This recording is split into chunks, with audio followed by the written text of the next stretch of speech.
So before we start the video, I'd like to ask you guys to please consider subscribing to the channel and liking the video, as it helps the channel grow. So, let's get into it. Alright, so the 2024 NFL Draft has come to a close. And for the Chicago Bears, they had themselves a very, very good draft. All their picks filled massive needs, and they were all very talented players. It was a good draft overall. I found myself more invested in this draft than previous drafts, and because the talent level was so much different. But for the Bears, they had a pretty good draft in my opinion, so I figured I'd get on and make a video recapping all the Bears draft picks that they made in this year's draft. And yeah, without further ado, let's get into it. What's up guys, KT here, back at it with another video. Today, we're doing the Bears. So, the draft has ended, it's finally over. We can move on to mini camps, training camp, and of course, maybe eventually we will move on to preseason football. But the draft is over. The Bears made their selections.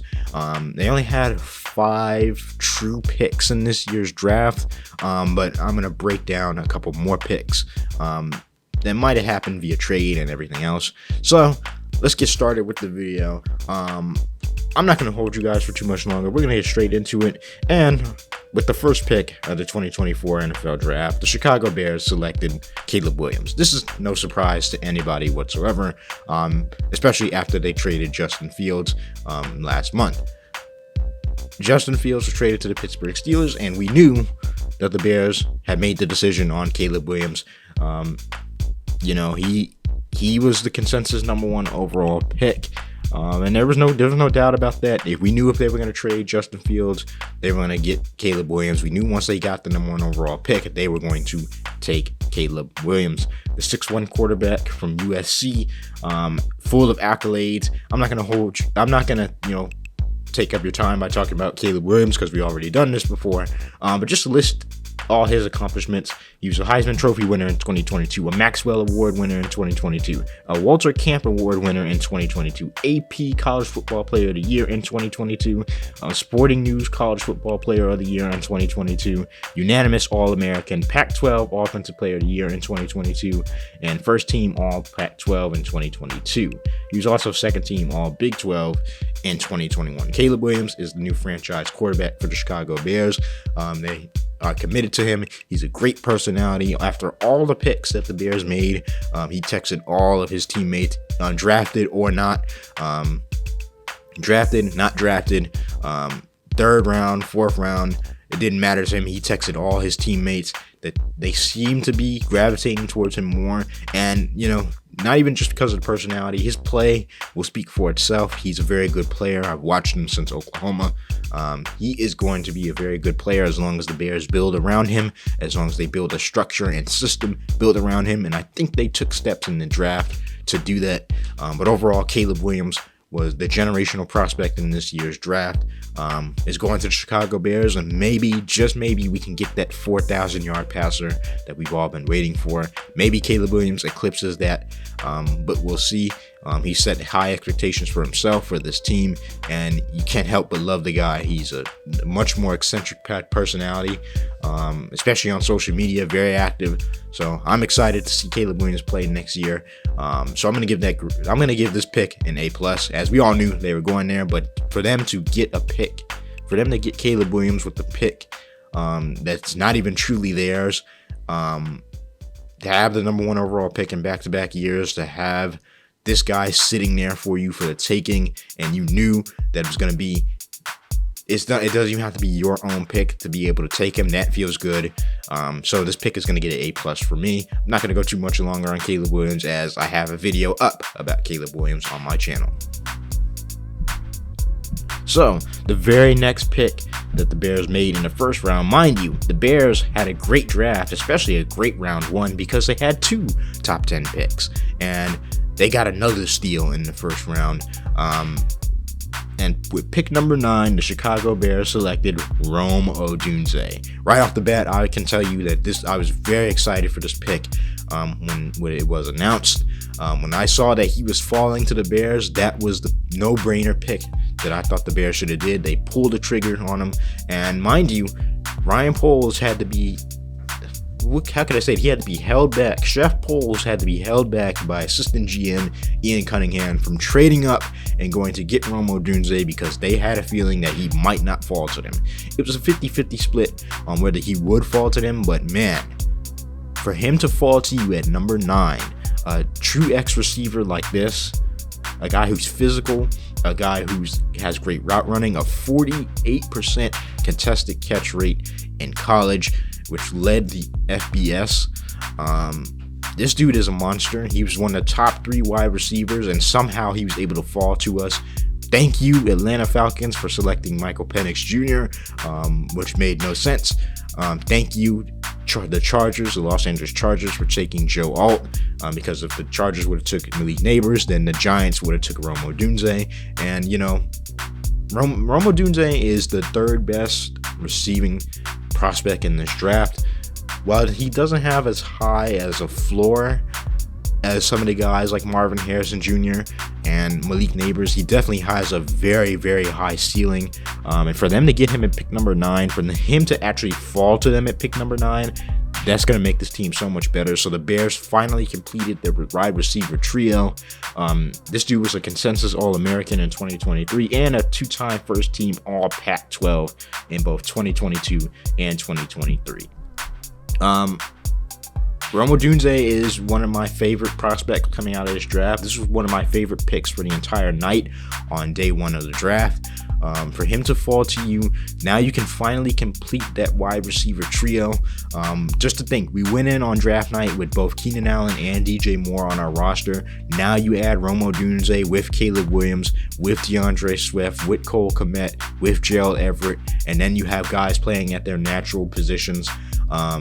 You know, your offensive line got a little bit stronger with some of the picks that they made and some of the decisions that they made in free agency. So, you know, I'm happy with this pick.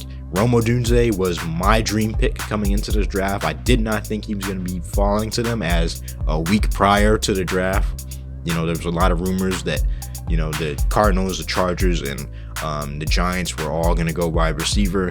For him to fall to you at number 9, a top 3 receiver like this, a guy with a really high ceiling, you know, a guy that you really, really needed.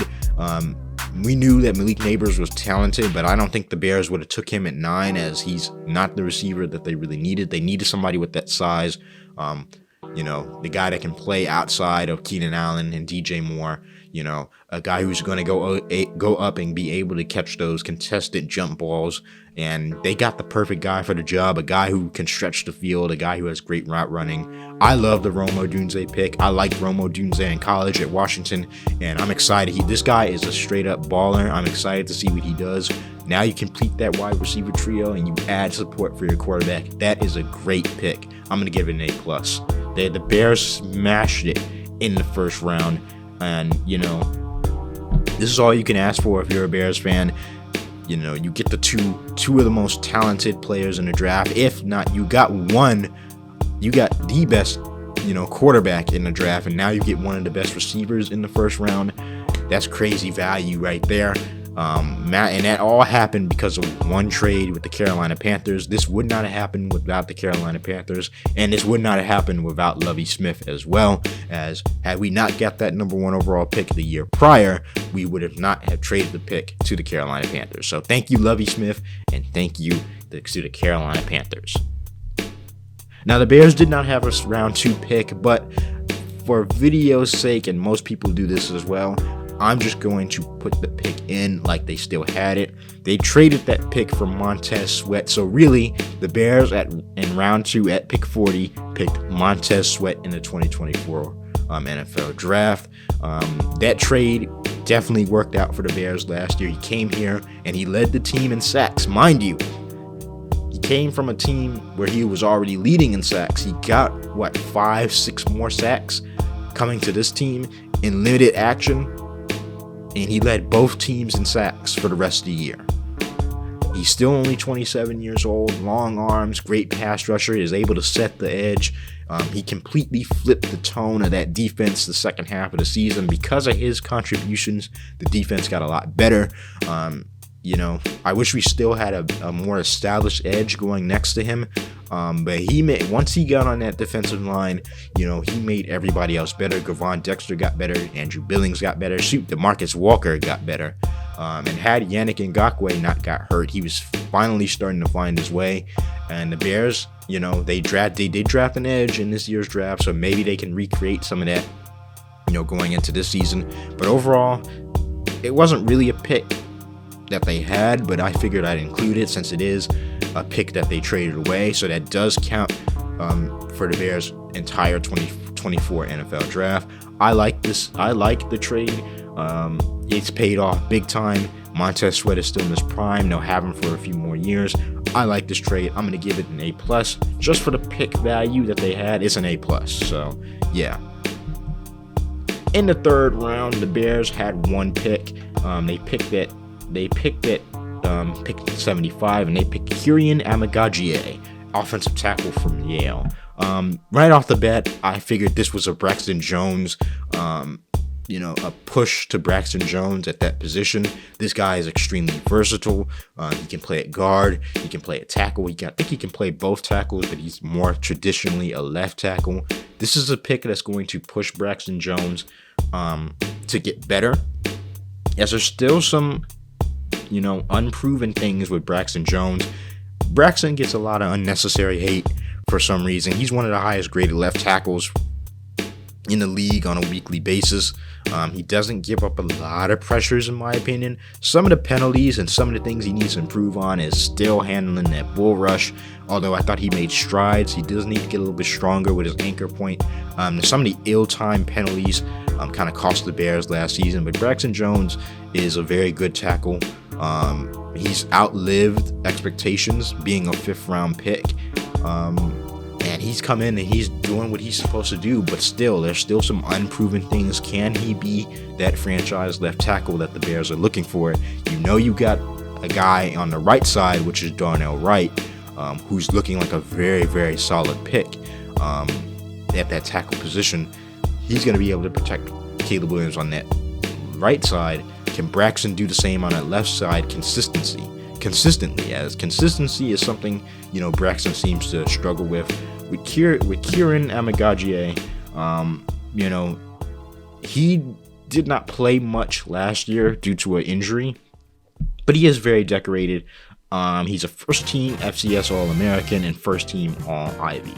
Competition in the Ivy League is not really good. He's 6'5", 223 pounds. But when you look at the film, he has very good traits on his film. Good pass blocker. He's able to get his anchor point right. Footwork needs to be worked on a little bit more. And then of course the competition has to come into play. He's a developmental guy. He's gonna get his chance to play at some point, maybe due to injury, because we know Nate Davis and Tevin Jenkins can't stay healthy the entire season. So he can slide over to that guard spot. I like him. He's a natural Bears fan. He's very popular now due to his old tweets about the Bears. This is a dream come true for him, as he is a local guy. He's from Hinsdale, Illinois. I saw his draft video, which Ryan Poles called him. It was heartwarming. He wants to be here. He's going to get an opportunity to play at some point, but he's going to sit behind Braxton, maybe learn a few things. If Braxton continues to be on an upward trend, then maybe he'll be a rotational piece. But you could even argue that if Braxton gets hurt, maybe Kieran can come in and fill in that spot. And it's just a great depth piece for the Chicago Bears, as Larry Borum has been kind of on the downside in recent years with his playing time and his playing efficiency. And I just don't think they were sold with the depth of tackle right there, as we really needed offensive line depth, because guys do get hurt on this offensive line. We haven't been able to keep the same offensive line consistently for more than 3 or 4 games. So this seems like a depth pick. If Braxton gets hurt, or let's say Nate Davis gets hurt, or Tevin Jenkins gets hurt, then he can be a guy that can step in and fill that role pretty well. I like the pick. I think it's a B+ in my opinion. He's gonna have some work to do. He's gonna be, He's going to need some developing, but if he has time to develop, if the coaches teach him right, if Braxton teaches him some things, he can be a very good rotational piece, a very good swing tackle. I like the pick. I'm going to give it a B+. He's versatile, and in this league, you can survive by just being a versatile guy who can fill in for guys who get injured and possibly find yourself starting in extended time on a team. So I'm going to give this pick a B+. Very good value from where they picked them, and as a natural Bears fan, so how can you not like that? Now, the Bears did not have a pick in the 4th round either. They traded that pick for Keenan Allen. I'm going to count this as a pick in the 2024 draft, just like I did with the Montez Sweat trade. And this pick is an A+. You know, that trade was an A+. They beefed up their receiver room. Even though Keenan Allen is older, he still had a very good season. He's still a 1,000-yard receiving threat every single year. He had his best year last year, mind you. And this fills the need of slot receiver. This Keenan Allen is really effective playing out the slot. Now you add Odunn. You still have DJ Moore, who's a 1,000-yard receiver in his own right. You have a guy who potentially has the ability to be a 1,000-yard receiver in Odunn. That's going to get, and that helps too, as Keenan can teach him things. DJ Moore can teach Rome things.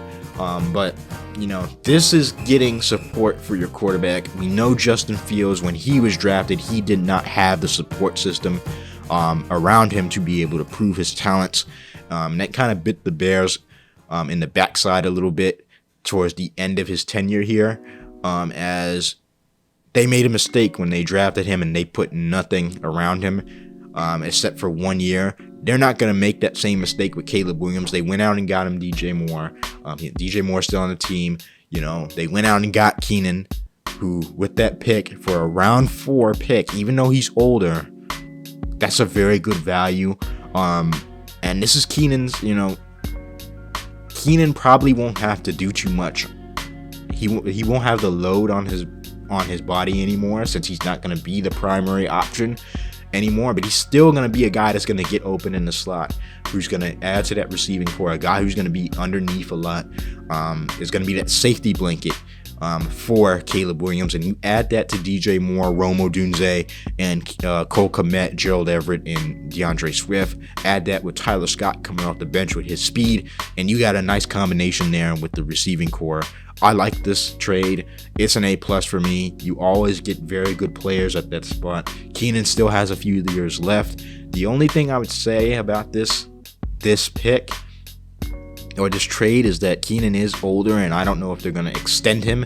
I might give him another year or another 2 years. I think Keenan can still play, but he's versatile. He can play on the inside, outside, and this just adds a whole lot more dynamics to that receiving room. It gives a lot more talent to Shane Waldron, and I like it. I'm gonna give it an A- just because of Keenan's age and the fact that you might not extend him past this year. But overall, if you're in a win now type of situation, or you're looking to make progress in this division, that's a type of trade, and you want to put support around your quarterback. That's the type of trade you need to do to be able to get that support system for him. So I like this. I like the trade. I like the pick. Keenan Allen gets an A-. The Bears. This is the Bears' true pick in the 4th round. They did have a pick in the 4th round. Pick 122, Tory Taylor, punter from Iowa. Now, a punter is usually not going to be taken any higher than the 6th or 7th round. And I was kind of puzzled by this pick when it first happened. But looking back at this pick and now, Tory Taylor is the best punter in college, was the best punter in college football, and he's the best punter we've had here in a while. And I say this multiple times, and I think I said this when I was reviewing the pick last night to myself. Field position matters in the NFL. How many times have we watched the Bears lose games because the field position wasn't all the way right?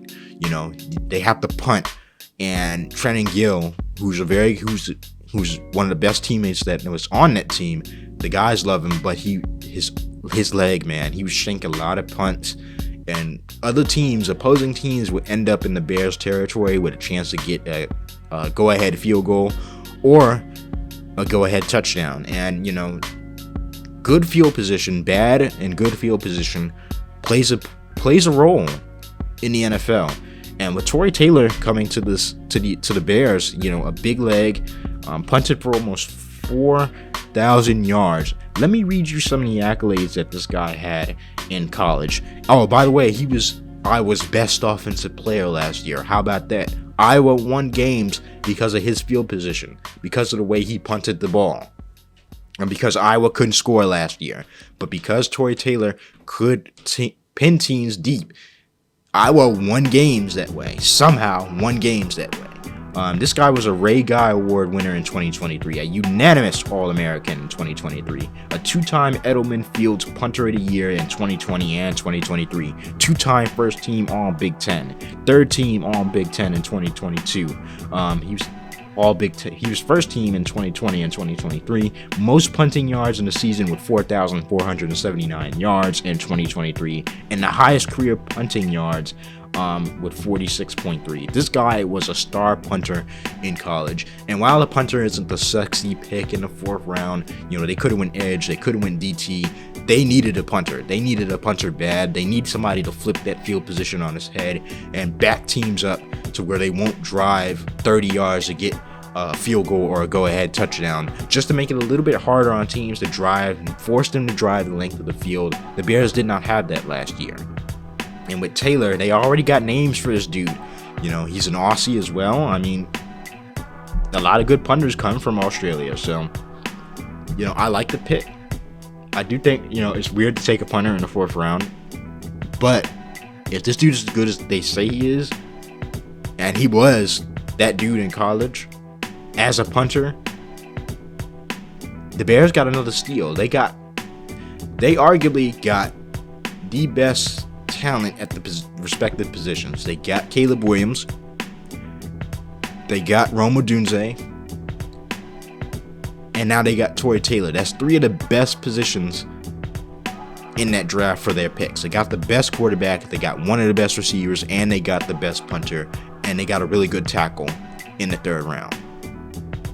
That's good value. That's good value right there. And he's going to virtually replace Trenton Gill. I like the pick. He has a good leg. He should be able to flip the field position a lot more than Trenton Gill was. I think the guys are going to love him as well. He's got that. He's from Melbourne, Australia, so guys are going to find that quirky as well. I like the pick. It's an unorthodox pick. They took a risk on him.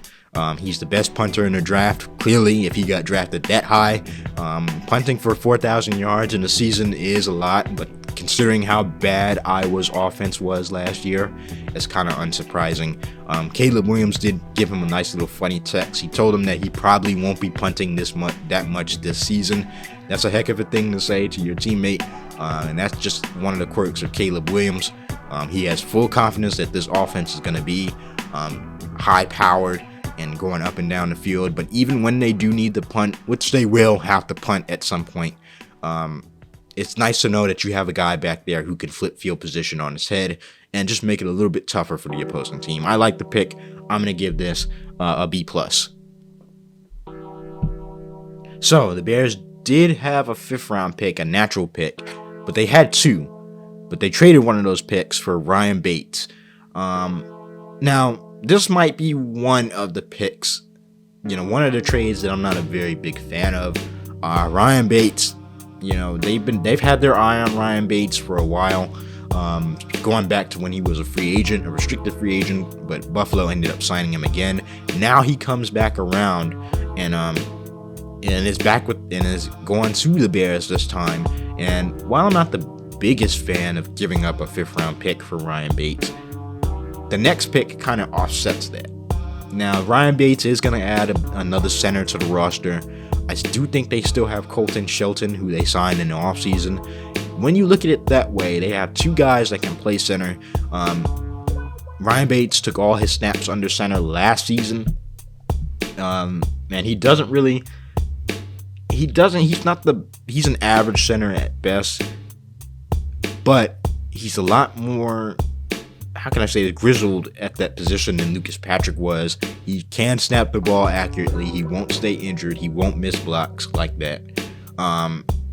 It's a painfully average position. He is versatile. He can switch from guard to center. With Colton Shelton there, you have another guy that can switch from guard to center. So, he can compete for the starting job. I don't know if he will be starting, and that's why if you wanted to, you could go with a little bit of young. If they still had that pick, they could have went with a younger center. But overall, it's not a bad value, especially for the next pick that I'm going to present to you guys. Not bad value, not good value. I'm going to give it a C-, as, Ryan Bates will add a lot of, he's kind of like Lucas Patrick in that regard. He's going to add a lot of versatility when guys go out and, like, let's say Nate Davis goes out or Tevin Jenkins goes out for an extended period of time. He can switch to that guard or, that guard role on either side. So I don't mind it. There's always room for versatility in the NFL, mind you, but at the same time, I would have liked to pick at least a younger center. I don't think Cedric Van Pran was off the board yet. I'll have to look at that again. But if you wanted a younger center, you couldn't get that because you traded that pick to get Ryan Bates. So not a bad pick, not a bad trade, but definitely just kind of painfully average. So this is the pick I was most excited about. They did have another 5th round pick at 144.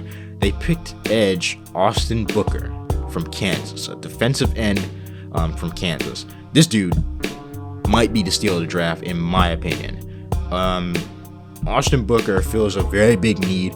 We know that Montez Sweat beefed up the defense last year, but at times during games, the Bears still kind of struggled to get pressure on opposing quarterbacks. And that was not addressed in free agency like it should have been. And it wasn't even addressed in the early rounds of the draft. But this dude, Austin Booker, he has something there. I'm going to call it now. He has something there, and he fits that mold just perfectly. Let me read you some of this stuff. He's 6'6", 245, long arms, good speed, good bend. He led the team. He led Kansas in sacks last year with 8, coming off the bench.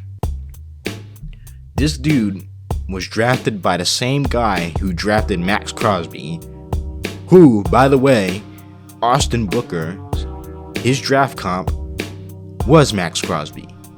So if you're getting a guy who has the same guy, the same personnel, the same scout that picked Max Crosby for the Raiders comes to the Bears and picks this guy who has the same comp as Max Crosby, you have to take notice of that. And the film shows it. He's a guy that had, despite having a little inexperience with playing time or with playing that position, he's a natural DE, so he's not like a he's not like a Dominique Robinson.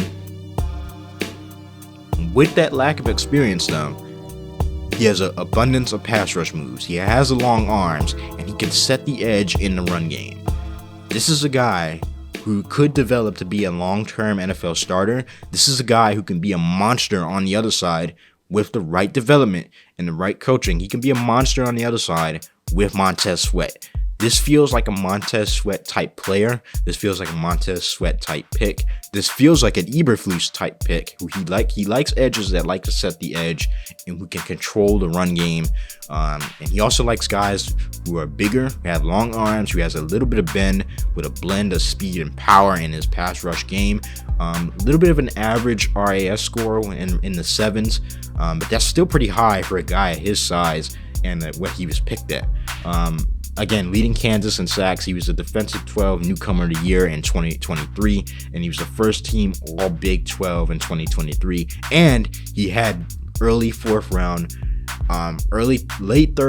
early 4th round value, and they got him in the 5th. That's a steal. I think he will be the steal of the draft. I think he will end up developing into a nice player. I'm gonna give this pick an A+. I think he has something. He's gonna be a monster. A lot of people slept on him. A lot of people thought the Bears should have took him, and they did end up taking him. And I think he's going to be a very good player in this league. I'll just leave it at that. This feels like a Roshan Johnson type pick to me. Now, the Bears did not have a 6th round pick. I'm going to keep it quick. They traded that for Dan Feeney. Dan Feeney has been literally terrible. I don't even know if he's on the team anymore. Dan Feeney was terrible last year. We saw multiple times where his snaps were inaccurate. He was not a very good pass blocker. He wasn't a very good run blocker. That was a waste of a trade. That's an average pick, and that's a lot of value for a guy who didn't play much in Miami and who didn't play much here. That's gonna get a D- for me. You know, that's he only stuck on the team for 1 year and he didn't really see that much action. When he did, he was not all that great, and it should never have come to Dan Feeney playing at any point during that season. That's a bad trade in my opinion. I'm gonna give that a D-. Oh, did I mention that the Bears traded up into the 5th round and took Austin Booker? So there's that too. So the Bears did not have a 7th round pick either. They traded that a couple years ago for N'Keal Harry, who also only stuck around for 1 year. They had high hopes for N'Keal Harry. That was during their search for an X receiver. Mind you, we went through a lot of X receivers. You know, the N'Keal Harry trade failed. You know, the Chase Claypool trade failed. It just wasn't all that great with an X receiver. Now you put Rome Odunze in there, a true X receiver who has a lot of talent, who you're not banking on, you know, getting something out of nothing. N'Keal Harry, he wasn't all that great. He stayed injured. He barely played. He only had 116 yards as a pass catcher. Wasn't open all that much. Didn't use his size to his ability. And has generally been a bust really in the league. We took a chance on him. That's all you can do. Justin Fields needed weapons at the time of that trade. They figured they'd take a chance on him, and it did not pan out. N'Keal Harry, I don't know where he is now. I think last time I saw him, he was with the Vikings, and I don't even think he played that game. But yeah. That's not a very good trade. I mean, it's a 7th round pick. They took a chance on him. They got nothing out of it. I don't think that 7th round pick ever turned into anything either. I don't know who New England picked with that 7th round pick, if they even had it, or if they even picked with that pick, or if they traded it. But it's a 7th round pick. You took a gamble on a guy who still had a lot of talent, who still had a chance to prove himself. It just didn't work out. I'm going to give that a D+, as some trades don't work out, but still, you don't want to give up draft capital for a guy who barely played for you. But overall, the Bears 2024 NFL draft went really, really well. A lot of talented players coming in from the draft. A lot of talented players came in from trades. They revamped their receiving core. They got a versatility on the offensive line. They beefed up their edge rush, even though it's only one guy and he's kind of more of a developmental piece as well. That's still a young guy who has a lot of talent, who could be the steal of the draft, in my opinion. They upped on the quarterback position. You got the best quarterback in the draft. You got one of the best receivers in the draft. You give support to your young franchise quarterback. And generally, this offseason has went really, really well. To me, the Bears won the draft as a whole. People say the Vikings or the Colts, but to me, when you get a guy at number 1 who is the best quarterback in the draft, and then you follow that up with getting a top 3 wide receiver, you get a depth piece at tackle who most people are high on. You get the best punter in the draft, who you really, really needed, and you get a very, very talented edge in the 5th round who had late 3rd, early 4th round value. You can't ask for much more as a Bears fan. This team is going in an exciting direction. For me, the steal of the draft was Austin Booker in the 5th round. That guy is going to be a monster if he has a chance to develop and he uses all his physical gifts to his advantage. It kind of feels like the Gervon Dexter pick a little bit. If Gervon Dexter takes that next step this year, he's going to be a monster with all his physical gifts. So I like the trade. I think Austin Booker is going to be a steal. But overall, the Bears draft was really, really good. So we're going to move on to rookie mini camps. We're going to get familiar with these players, and hopefully the Bears will take that step forward that we all want them to take. Hopefully Caleb Williams pans out and he becomes that first 4,000 yard passer in our franchise's history. Rome Odunn becomes that very, very good third wide receiver who can eventually turn into a number one. And hopefully all these players coming in on undrafted free agency as well have a chance to make the roster. So I'm excited for this upcoming season. But how do you guys feel about the 2024 NFL draft class for the Chicago Bears? I know this was a longer video, but please drop your thoughts in the comment section. How would you grade this draft class for the Chicago Bears? I hope you guys enjoyed this video. If you did, please consider subscribing to the channel and liking the video as it helps the channel grow. Make sure you guys hit that notification bell so you get notified every time I drop one of these Bears videos. As always, follow me on social media as there's bound to be exciting news coming out about the Chicago Bears. Thank you guys for watching. And as always, bear down, and I'm out. Peace.